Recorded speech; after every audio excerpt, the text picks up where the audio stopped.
Corinne Sullivan is back for a second part of her interview with us. In the last one, we talked about her time at the Delphian School in Scientology. This video, we talk about her time in the Sea Organization, where she worked at Bridge Publications and then Celebrity Ctr International. And then we go into details about when she was president of Celebrity Ctr Nashville in Tennessee, where she was there for 6 years as the president, dealing with the celebrities. And we go into the opening of the Ideal organization there with David Miscavige. We hope you enjoy Corinne Sullivan.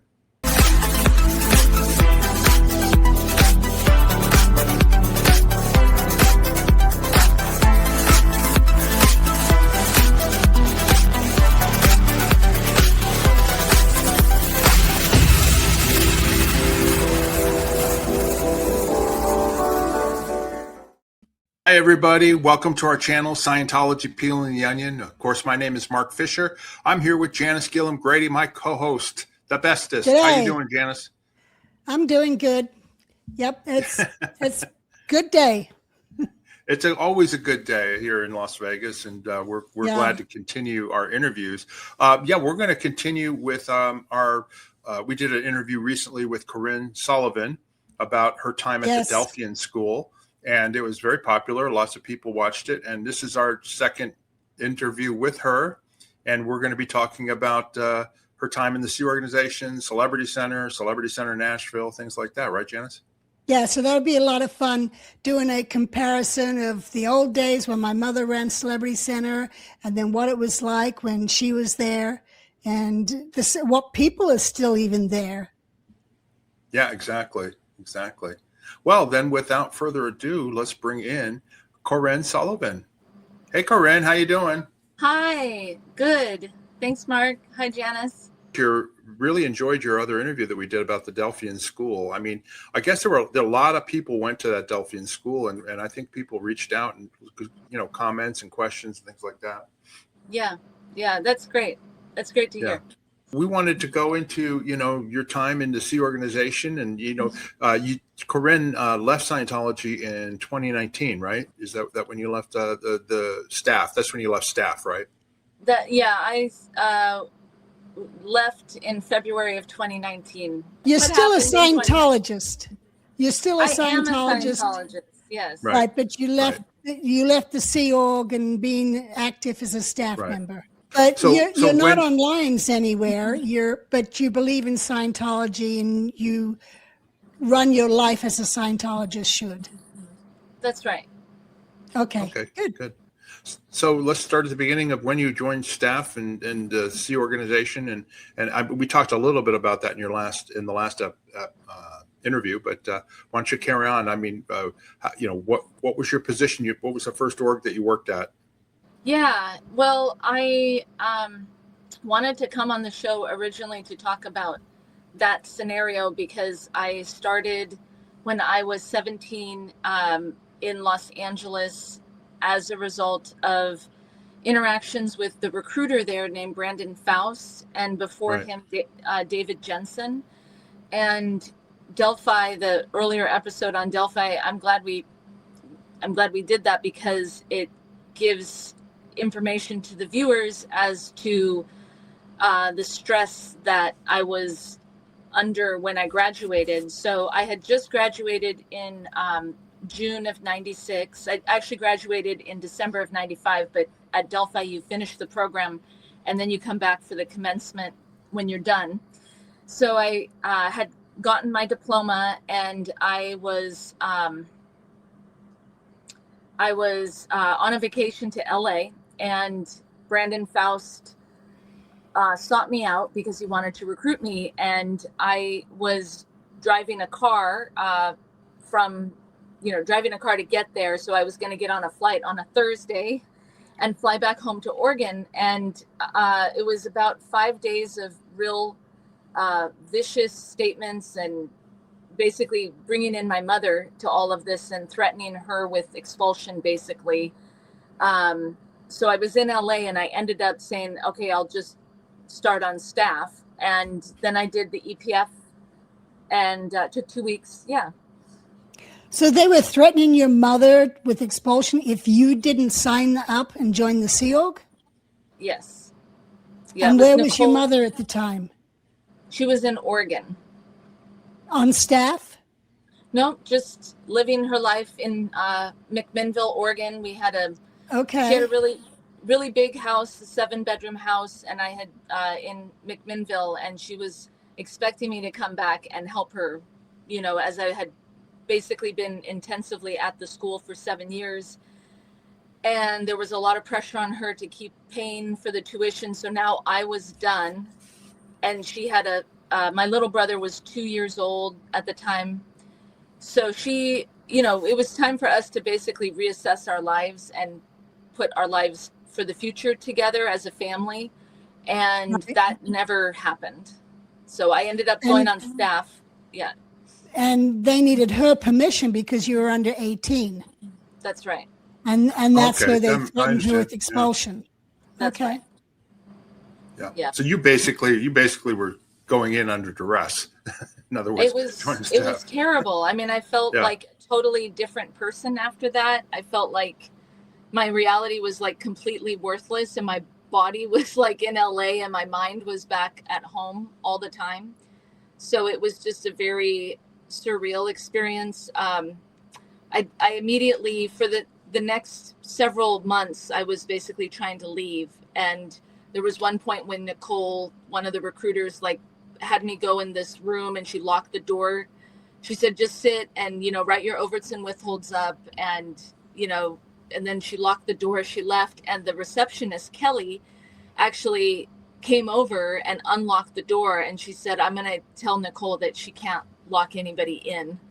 So, but she did do that. And that was the type of thing that when you have that happen over and over again, and you don't have the money to get in a cab and go to LAX and get a flight home, just becomes a very bizarre scenario for me. So that's how everything got started. And really from that point forward, I was trying to handle this problem of my mother being a Scientology practitioner in Oregon and having this group of people in LA threatening her with different ethics things and different vicious acts, which eventually started going through Trevor Ott at the Delphian School, where he would basically lash out at different family members. And that happened over the course of about 20 years with Trevor and his family and these families at Delphi basically using their prestige and their wealth to manipulate me staying in the Sea Org, which never really made a lot of sense to me until I was finally back home in 2019. And I realized, it took basically being out and having my own headspace to really look at how all of these things had progressed. And that's really why I'm speaking out now, is because it's quite illegal what happened with the school being involved and the punishment of my mom and me trying to leave so many times. So that's my answer. Where did you do the EPF at? With Garrett, Mr. Garrett in PAC, in Los Angeles at PAC. Okay, and what org was it that when Nicole was with that was recruiting you? Bridge Publications. Bridge, okay. Now, where were they located in that time? Because when we were still there in 1990, it was still at the complex in LA, but didn't they get another space or another building? They do. I'm not sure when they left, because by then I was over under Dave Pettit's tutelage, I will call it sarcastically. They were at 47, Bridge Publications was at 4751 Fountain Avenue in Los Angeles, California, 90028. So it was right around the corner at PAC. Right. And then Bridge Publications, so our viewers know, they handle all the Scientology books, right? The materials and getting them printed and sold and marketed and that type of thing. Is that right, Corinne? Yeah, that's correct, Mark.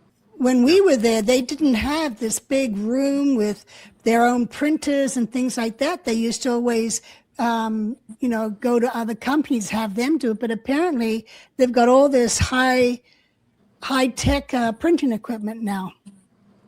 Yeah, that was after I was there, years after I left. Yeah. Okay. And then Janice, they also had, or Corinne, you would know better, in the non-US, didn't they have like New Era Public? What was it? What was the name of it? New Era Publications. And that was in Copenhagen in Denmark? Yes. Yeah. Right. Yeah, that's right. NEP. Yeah. Great. What was your first job there at Bridge?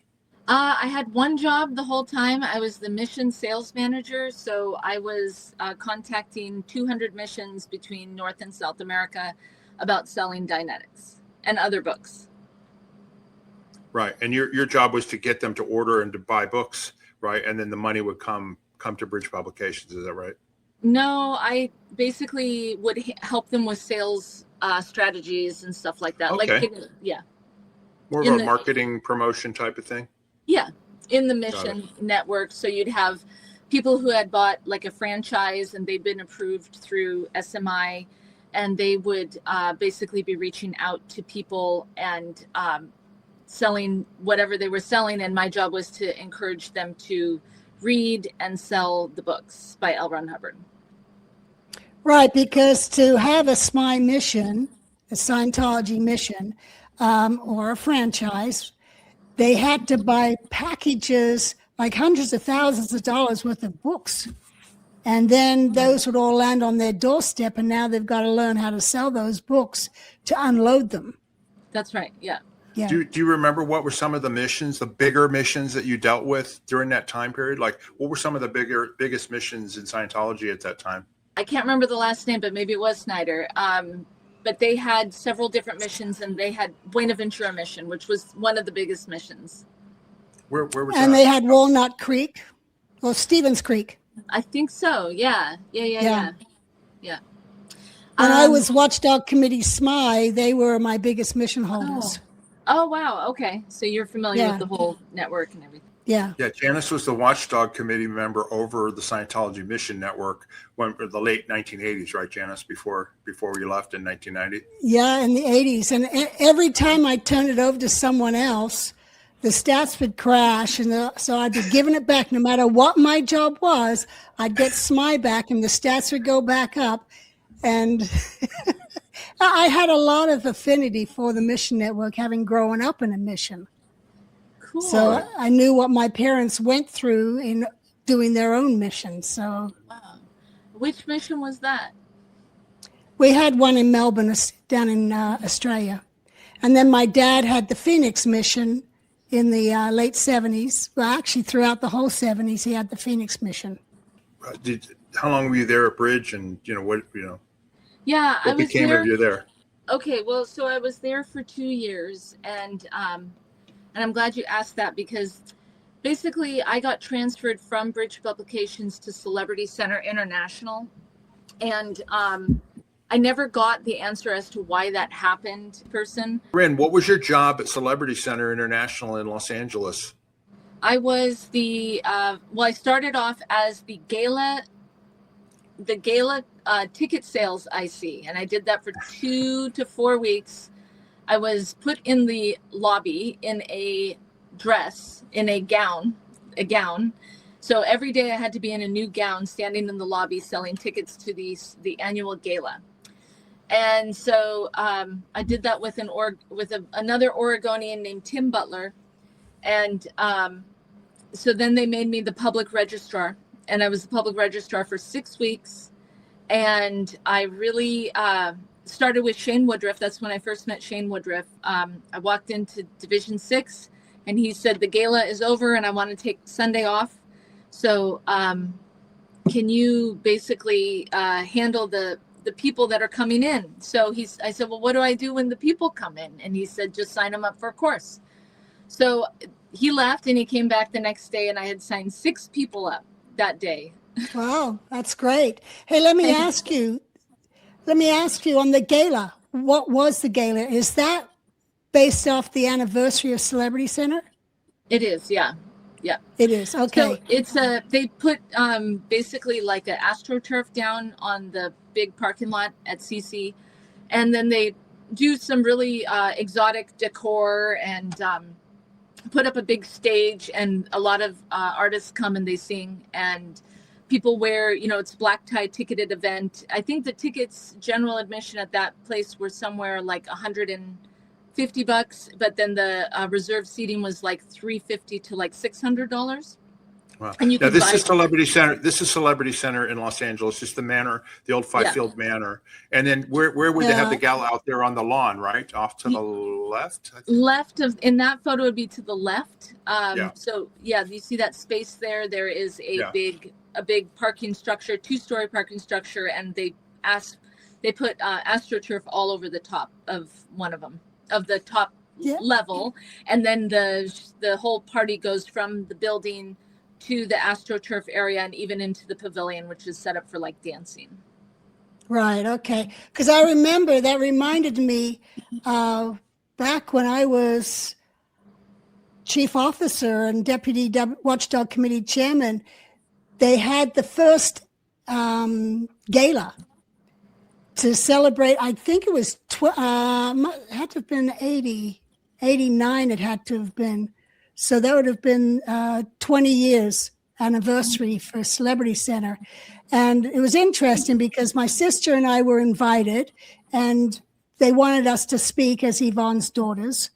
So, and my sister was the executive director at Author Services, ASI, and I was the deputy watchdog committee chairman. And so we went to the event, we were all decked out. I had to borrow clothes from my sister because she had all the fancy clothes. I didn't. But I remember Ray Midoff, he was the senior CS. No, he was Inspector General at that time, I guess. For technology, For technology. So he went up first and he talked. And then he introduced Terry and I as Yvonne's daughters. Not as our job positions, but as the daughters of Yvonne. Well, why else would we be there, you know? So anyway, the event happens. And then the next day, Ray calls me and tells me he got yelled at by David Miscavige, for introducing us as Yvonne's daughters, because Scientology is not about families. And it's, you know, and it's like we had jobs and that's what he should have introduced us as. Where it's like, really? I mean, we are Yvonne's daughters. That's no secret. But it was just interesting, the difference in how Miscavige thinks. He doesn't think with families. It's all about the job. Yeah.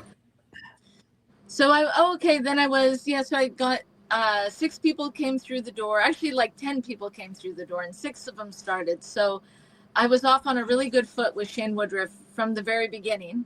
And I was promoted to the public servicing secretary and he was made to be the public officer. And I was that role for 4 years. And then from there, I became the field staff member in charge. Essentially, I just walked off the post of public servicing secretary because there was a problem that was a false reporting the stat at the very beginning when I first got there. And this would come up every week that Dave Pettit and Shane were basically stat padding through Division 6B, which was like the introductory courses area. The meat and potatoes of Dave Pettit's statistics should have been the academy and training auditors, right? But he would come to Division 6B to get his statistic up through Shane. Yeah, explain what Dave Pettit's job was, because we haven't told that for our viewers in terms of what was his position in the organization at Celebrity Center. Sure. He was the executive director, or called the CO, commanding officer, because it was a C organization. Or the captain. The captain, yeah. Yeah. While you're talking about Div 6, was Greg Labaki still there? Yeah, he was. And his wife was at Author Services. Joni. Yeah, we knew Joni really well. Yeah. Yeah, I was good friends with Greg back in the day when my mother was at CC. And then Pam Lancaster Johnson. Yep, she's the field control sec. And she told me that when I met her in 98, she said she was going to be the field control sec until the day she died. And I think she is still the field control sec. I actually got a hold of her during COVID. I called and someone put me through to her. And I talked to her because I was looking for some of my mother's furniture. And I've never found it. It's probably down in the garage there at the Manor, or someone threw it away. But I was trying to find it. And she actually talked to me I was surprised, but yeah, she was Wow. locked away. All the old people were locked away across Bronson to keep them isolated so that they wouldn't catch COVID. Wow. Okay. Yeah. When we brought her, it was just the manor, and then there was the annex, which I believe they tore down, and that's now the pavilion. And then there was the parking lot behind the manor, which had a tennis court on it. And then there was some gardens. Across Bronson Street was apartments, and my dad actually lived there throughout the 70s. Oh. But they later apparently, I think they bought that because that's where, when Annie was dying of cancer, that's where they had Annie living. And so and that's where Pam was. Okay. I have a fun fact on those apartments there at Bronson and Franklin. Okay. I read a book written by Bernie Taupin, who Elton John and Bernie Taupin, you know, he's his lyricist for all of his big hits, you know, they're from Friends and stuff. When Bernie Taupin moved to LA in the 1970s, he lived in an apartment at Bronson and Franklin right there, overlooking the what's the food fair or whatever, the supermarket. And he talks about it in his book. So he literally lived there for like 3 years, right across, you know, before the Manor, I guess. I don't know, maybe they probably had it then, you know. Yeah, they had it. 74. They had it then, but it wasn't Celebrity Ctr. It was the Manor Hotel, and at the annex was the Advanced Organization Los Angeles, and that was that's where I did my internship. I did my Giant X internship there. Yeah. Okay, and then so that. The AO was there until we got the blue building, the complex, and then it moved there. And then the daycare was put in there into the annex. Oh, okay, that's what. So and the cadet org. So when I was in 85 and 86, my mom went up to the base by Lake Arrowhead. And when we left, I was not with my mom. I got basically taken from her, and I was really sick, and I was in that nursery. There was a bunch of us that were really sick that day, and so I jumped over the fence and I talked to somebody, and I got them to basically drive me over to Asho.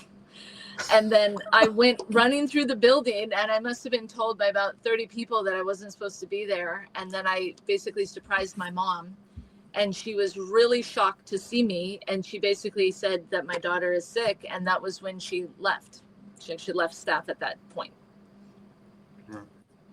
Interesting. And then Janice, the Guardian's office was at the top of the Manor too, right? In the 70s? Is that right? Yes. They had the US 6th and 7th. Yeah, they had the 6th and 7th floor.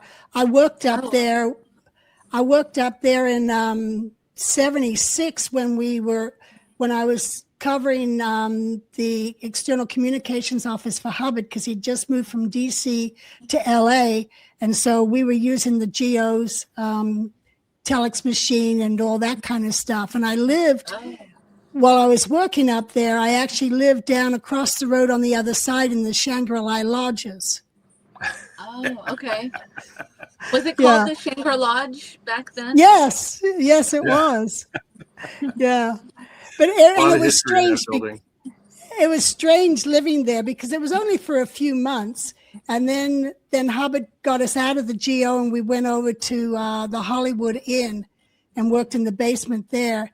But it was strange for me because I'd never cooked, and there was us three girls.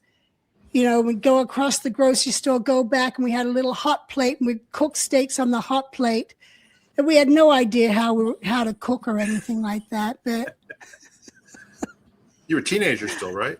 Yeah, we were teenagers, yeah. What was Celebrity Ctr like when you were working there? Was it busy? Like, did they have a lot of celebrities, people that would know, or was it just sort of like a regular organization, delivering services, or what was it like then?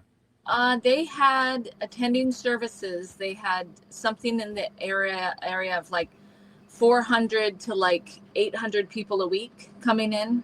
It would fluctuate. So it was always really active, and they have a lot of really great facilities that they had open to the public. So really great restaurant, and the Garden Pavilion would be booked out by, big acts or acts that were looking for a venue to perform at. And so you'd have a lot of people that weren't connected to Scientology at all, always on the property on Friday nights. Yeah, I recently heard a podcast. I listened to a podcast with David Spade, the comedian, and Dana Carvey from Saturday Night Live.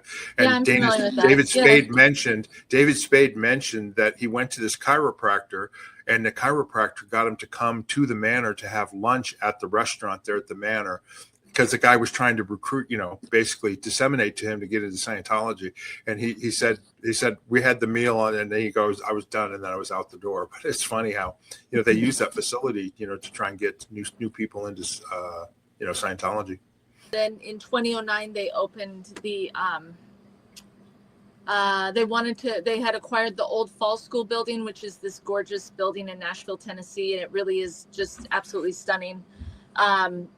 It was built, I think, in 1898 or thereabouts, and it has this incredible architecture inside. So they were decided to make it a celebrity center, and it's on 8th Street. And so I was basically plucked from my position with Pamela, working with Pamela in the basement, and basically hurried out the door to be the president of Celebrity Ctr Nashville.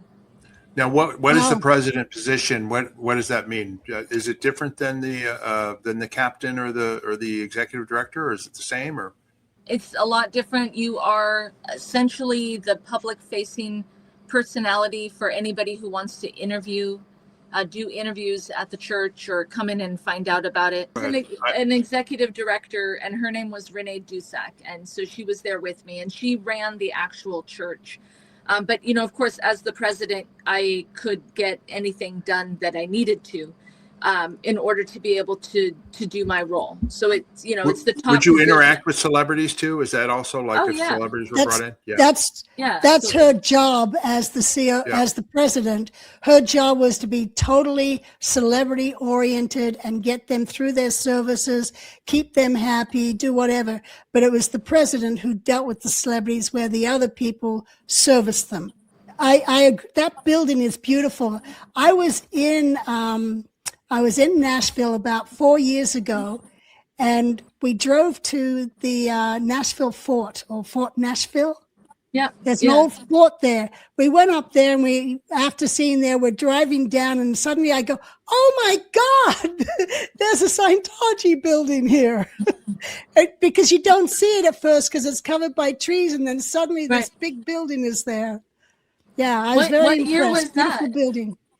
This would have been 2021. Oh, September. Okay. Yeah. Okay. Cool. What part of Nashville is this? Is it near Music Row or any of that area? Is it like a historic area or no? Yeah, it is. It's actually just right down the road. It's on 8th Street. So if you go up Edge Hill, you basically you go to 16th Street. I think it's 16th Street and 17th Street is Music Row in downtown Nashville.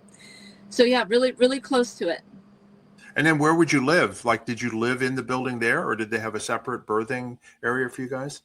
We had our own house that a woman named Sarah had obtained, and it was it was 2009, so it was following the 2008 crash. So she got this house from this guy, and that was really great. It was down the 65, south on the 65 in the Brentwood area, and it was a duplex, and it was a nice place to live for sure.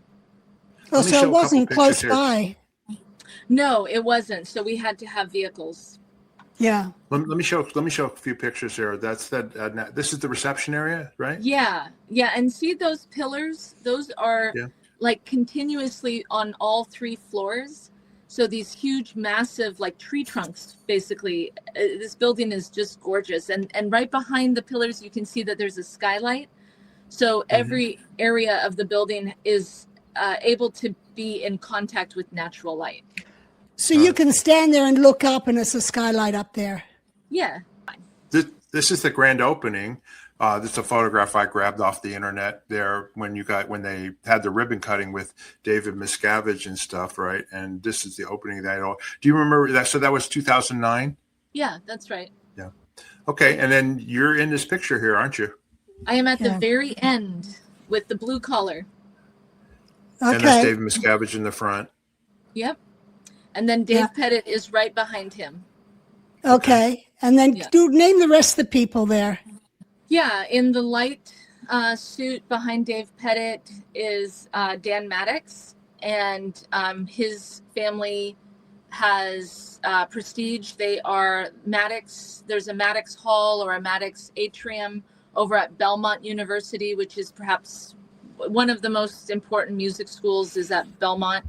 So Maddox Atrium is his family, and I believe also his mother's side, Dickinson. I think that's the last name. They were like the treasurer of the United States in like the 1800s or Secretary of State of the country. So really, really important individual in the community there. And then behind him is Kurt Listug. And he is the owner, one of the co-owners and co-founders of Taylor Guitars, which is like, doesn't get bigger than Taylor Guitars in the world of guitars. So these they're public. They're celebrities. They are, yeah. Okay. And behind Kurt Listig is Ann Archer, who everybody knows, and Mark Isham, who is a very, very established composer in film. Right. He does a lot of film scores.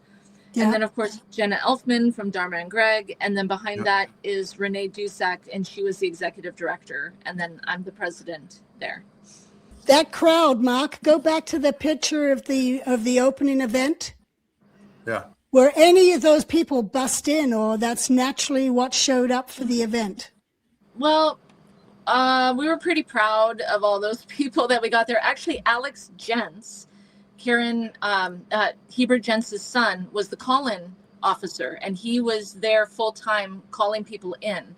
So he, and I believe his wife, Andrea Jentz, who was my friend, and Alex and Andrea actually had me in their wedding as well. They were really great people. I really, really loved those guys.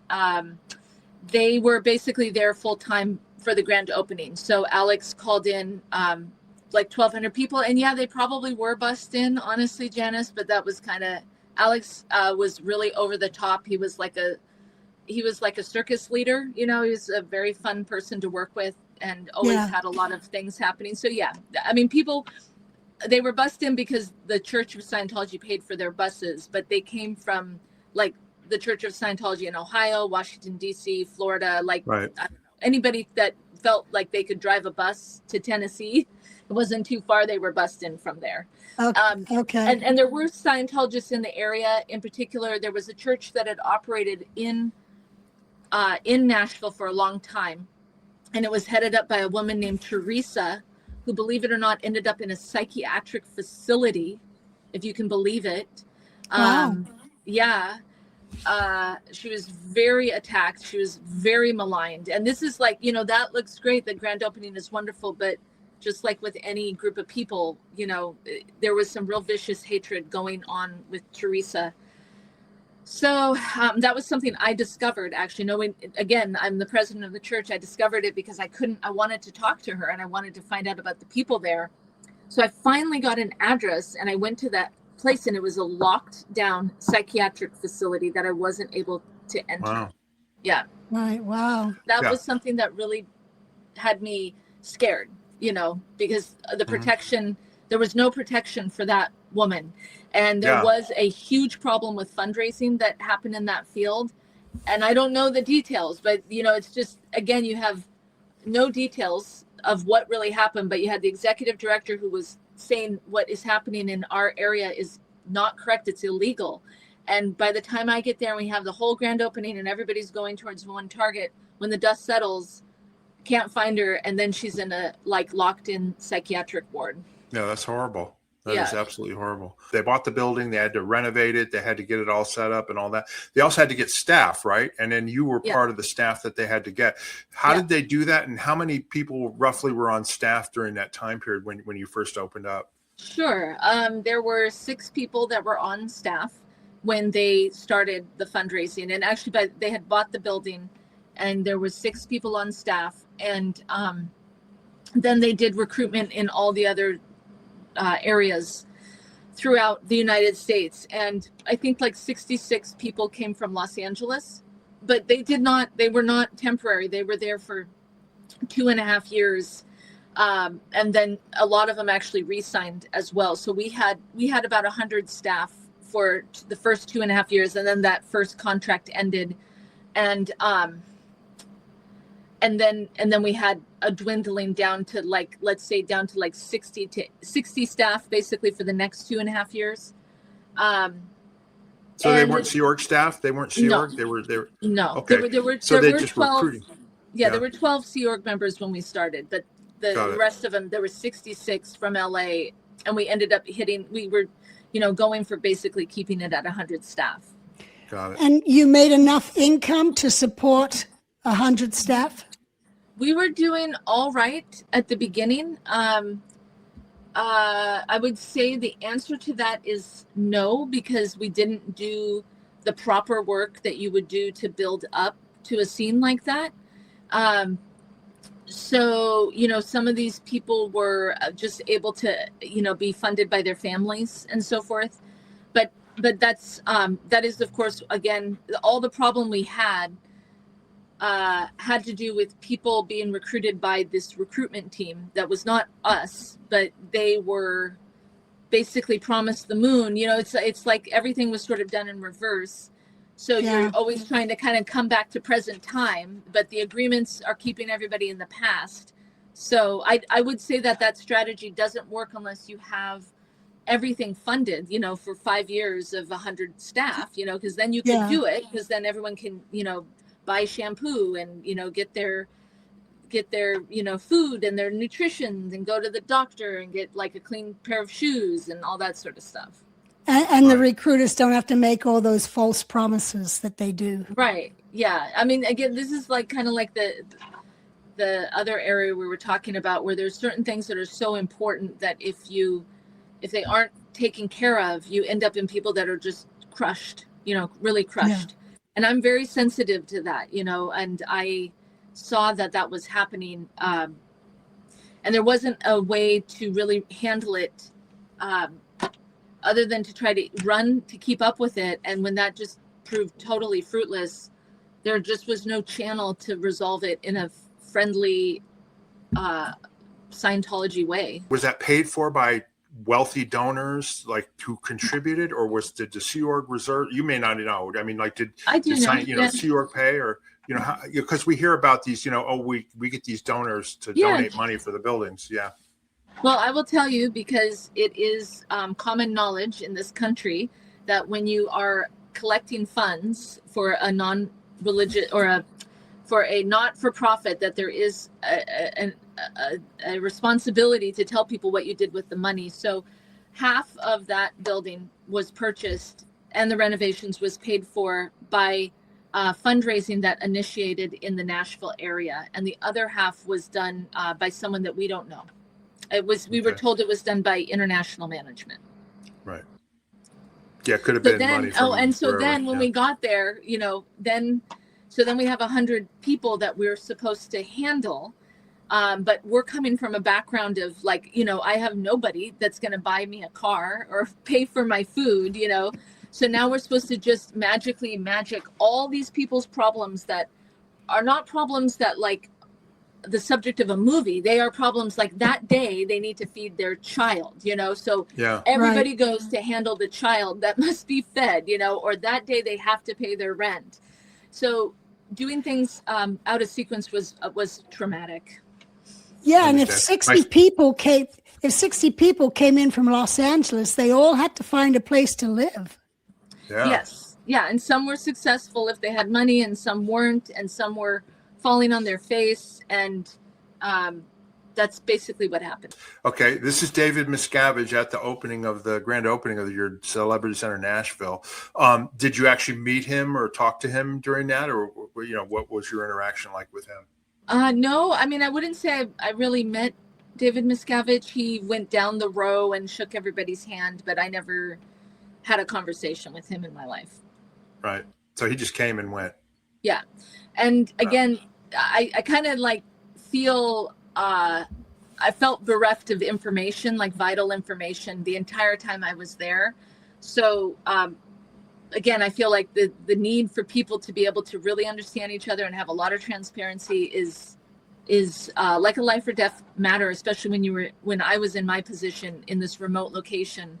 You know, anything I ate, anything transportation, all these things were dependent upon the income of the church. Yeah. And I would make if I made $135 that week, it was a great thing. You know, that was a good, decent week. Yes. Yeah. So, but okay, you didn't have to pay for your birthing. You didn't have to pay for where you lived. Well, the organization did, or you had to individually pay as well? The church staff that were living in the house that Sarah found for us, Janice, we had a monthly rent that we paid, and it came out of our pay. So I think we each contributed something like $80 a week. So yeah, $140 would give me $50 for food. So I'd go to Kroger and get all my shopping needs cared for. That's amazing. Been there. And you couldn't moonlight doing another job, which is what they used to do in the 70s. Wow, that's crazy. You can't moonlight, and you can't do anything. You have to have everybody follow the rules. And that is where I get so angry even now. It's like all the rules, if we had just done what it said, we should not have been in Nashville for 6 years. We were supposed to be a garrison mission, and a garrison mission operates on mission orders, and we could not get them. And the woman that was overseeing that is another one of these people that is ungodly wealthy. Her name is Katie Feshbach-Teasy. Katie Teasy Feshbach was like the head of the establishment of Nashville. And wait, let me just interrupt before you get too much into this. Yeah. Was Katie staff, or was she a public person? Just a wealthy public person who's using her money to... Katie was a Sea Org member. She worked in WDC, and she was there, living there for about a few months of her life in Nashville. And she did not like the South, and so she's there basically to put all of us on post. And she had 4 other people who were working for her. Plus she was the top. It was like David Miscavige in the church, because after the grand opening, she and David Miscavige had a 2-hour meeting in my office, in the president's office, that I wasn't privy to, and about how the church was going to be managed. So I never spoke to David, but they were, it was implied that they were talking to him every day. So she was Sea Org. Yes, she was the person who oversaw us arriving to Nashville in April of 2009, and she was there for several months. Yeah. And had she contributed personal funds for this, or was Sea Org funds? Well, no, but the reason why I bring up her connections is because she was working with other, again, Delphi people, to basically get funding. And there were people from Delphi that were basically overseeing registration for Nashville. And so it was kind of a shock that she was there for me, because I was always sort of I really was disconnected from Delphi while I was in the church, which I was really grateful for. I feel like I'm alive today because I was disconnected from these people. I would have been a target in Oregon, which probably would have been worse. But that's not to say that I shouldn't have had the choice to decide what I was going to do. But I did think while I was there, well, at least I am safe, So when I got to Tennessee, suddenly Katie Feshbach was overseeing the whole place being set up. And it was eventually her circle of friends that really defamed me to really important people as part of a campaign, just like the Delphi stuff from my youth. I was going to ask you the next question, which is that, okay, you guys are now open, right? What was the reaction in Nashville in terms of how did you actually guys, it's a country music capital and music capital and all that. Yeah. I mean, did you actually get celebrities to actually come into Celebrity Ctr Nashville? Or was it the public relations was so bad for Scientology, in general during that time period? Was it hard? I mean, how did you guys get people in? Well, the main thing that happened in Tennessee was that you would just run into people. And I invited like some really big artists in just that I met, and they came in and they got a tour, and some of them did some auditing. And I went out and met some people. I met some really big stars. I don't think I can really say the names. I haven't ever really gone into that. I can talk about Melanie, because Melanie talked about it a lot herself. But I met Woodstock era, songwriter sensation Melanie. Pair of roller No, skates. I got a roller skate. Yeah. You got a brand new key. Yeah. Here she is right here. This is her back at Woodstock in the 1969-70s. She was a folk singer, very famous. And then I got a more recent picture over here too. And she was a Scientologist, right? Yeah. Yeah, I heard she'd been on the Free Winds, because I remember she was on the lineup for one of the events to perform. Oh, wow. She never mentioned that to me, but she was there, and we did a Peace Day event that, due to silly bickering from the cat department, we weren't able to actually have I was the president. We weren't able to have the event headlining Melanie on Peace Day, 21 September, in the parking lot of the Church of Scientology, even though I was the president. This was 2015. So a very generous friend named Stephen Betsy basically paid for the Nashville East Pavilion to be rented, and for all the costs of like sound. I mean, we had a full stage in the church, so we weren't able to use it because of basically OSA and the DSA's office. So we couldn't even do a Peace Day event in the Church of Scientology. I probably could say that another 5,000 times before I felt like I'd said it. But I mean, the absurdity is so ridiculous, and I'm the president of the church. So just what happened was they just canceled. I booked it. We were in preps for it. And somebody arbitrarily, in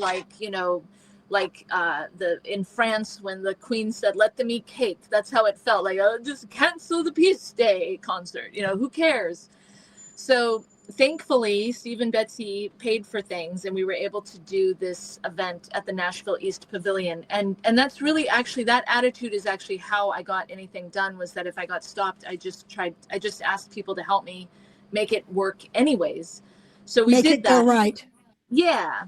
But, it really is too much to ask anybody to do, given the fact that our food and our relationships are monitored, and our living situation is determined by an idiot, basically. If they can't follow policy, they are really just arbitrarily saying, let it be this way, let it be that way. And my life was put in danger by that type of activity. So, being put in this place where I would have to tell we had 5 artists that were performing that day. We had the Wooten brothers. We had Royal Wooten, who's a 5-time Grammy Award winning artist, who said, "I'll come over and do the drums for Melanie." And Reggie Wooten, his brother, who's he had a poster up on Bridgestone Arena, which is the biggest arena on 4th Avenue in Nashville. Reggie Wooten was 2-story poster on Bridgestone Arena. He was performing at the Peace Day concert, and they just canceled it. We had some other really great artists, really talented artists. So that's how ridiculous it is. And so, the things that you've put on your show resonate with me, because it's like if you can't just have a really good disciplined group that follows the policy, then it gets really destructive. Financial waste. Yeah. So basically, you would do these events like Melanie, obviously, brought people in and that type of thing. And is that how you guys reached out to people in the Nashville area to get them to come in?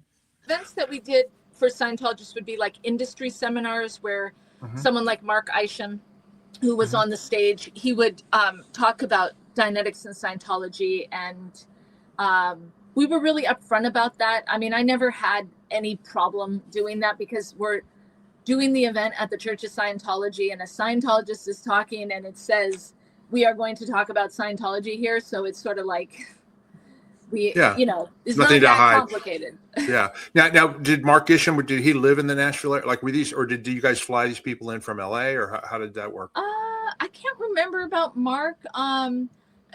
Economics was like a big part of the equation. Some people flew in on their own. Some people flew No, the only reason I asked is because there was a big exodus from LA to Nashville of music people. I mean, like Nashville, not just for country music, a lot of, country, rock and roll and pop, they've moved to the Nashville area because it's very, very friendly to recording artists, you know what I mean? Yeah. Whereas LA's become sort of like not so friendly, So anyway, I didn't know if these were Scientologists that had moved there or something like that. Anyway. Yeah, and actually you reminded me of an earlier question you asked, which had to do with what it was like. We were there. So first of all, Nashville has 800 churches in the city. So if you are religious, they understand. Plus they have a lot of churches that are like, the newest thing, the newest idea that someone is really finding, gives them some sort of special relief in their life. So it was actually really fun to just say, I'm the president of the Church of Scientology. Everyone thought it was cool. Yeah. It was just another twist on what was already happening in Nashville. And then the other thing that was really significant that was happening, two things. One is that the 2008 crash had happened. So there was a lot of people that were really upset, And then there was the flood. There was a huge flood in Nashville in 2010. And again, that was really destabilizing in the area. And then the music industry was totally like bombing out. Like we had people from Sony coming to our industry seminars saying, do you have some solution for us? Because the streaming or the digital files going out of, basically, they were losing all of their control of the artists because artists were able to manage themselves through their own digital files and their own internet access. So, but when you change something like that in an industry where so many things are connected and it all goes back to a few corporations like Sony, Universal, and then like RIAA, ASCAP, BMI, CSAC, and these are corporations that are like supposed to be not for profit, and they deal more with the licensing of music and the control of radio airplay. So there was a lot of things changing, and there was a huge amount of growth happening in Nashville. When we got there, it looked like in April of 2009, it looked like just a huge small town.